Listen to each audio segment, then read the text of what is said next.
Do you ever feel your home could do with more space, more light? Are you frustrated with how it works for your family?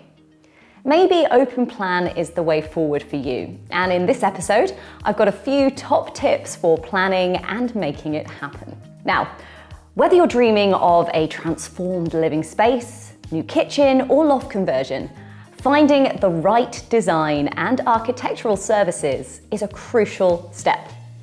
There's a link in the description to get that conversation started. Open plan living has been a huge trend in interiors for many years now, but there are right and wrong ways to go about it. First, is it for you? Opening up your rooms is a wonderful way to bring the household together because you can all share the same space, even while you're doing different activities. Likewise, it's far more sociable when you're entertaining because you can cook, chat, and share a tipple in the same room. Open plan rooms give the impression of more space and can bring natural light into the darker reaches of your home. As it's a popular trend, it can also increase the value of your home, or at least make it more saleable. But it's not so easy to shut the door on messy rooms. Open plan living does mean being disciplined if it's not to end up cluttered. Big, busy spaces can be noisy and lack privacy if you're trying to work, for instance. Food smells will invade your living space and heating bills could increase too. If you're still tempted, you need to start by working out which are your load-bearing walls, which can't be removed without proper structural support.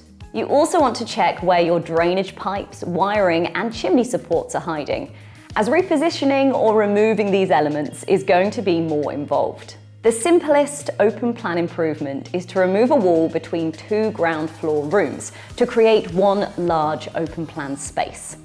Typically, this would be a kitchen to eat in, but depending on size, it might also give you room for a living area, corner desk, reading nook, or entertainment station. That's why it's important to plan the space really effectively. Draw up an accurate floor plan and think about your daily routine. Where are the pinch points? What doesn't work well? For example, if you're a sporty family, is there somewhere convenient to discard muddy kit? If you have a big family, is there somewhere quiet you can retreat to watch TV? And work out what storage you need.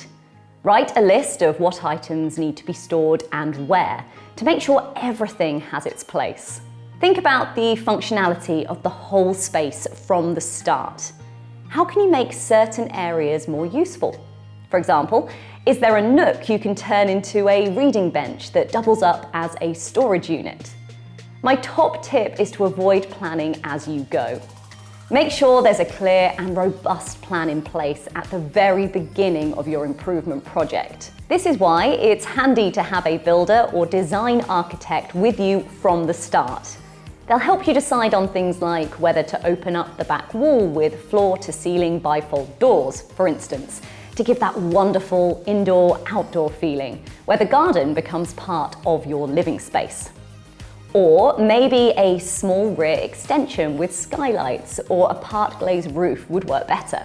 An interior expert can help you decide how to segment the space. Using an island to separate the working area of the kitchen from the living space usually works well because it creates extra work surfaces and replaces the storage that is lost when walls come down. Using the same flooring throughout gives the room a better flow, but large rugs under the dining table and seating areas then help define and cozy up these spaces.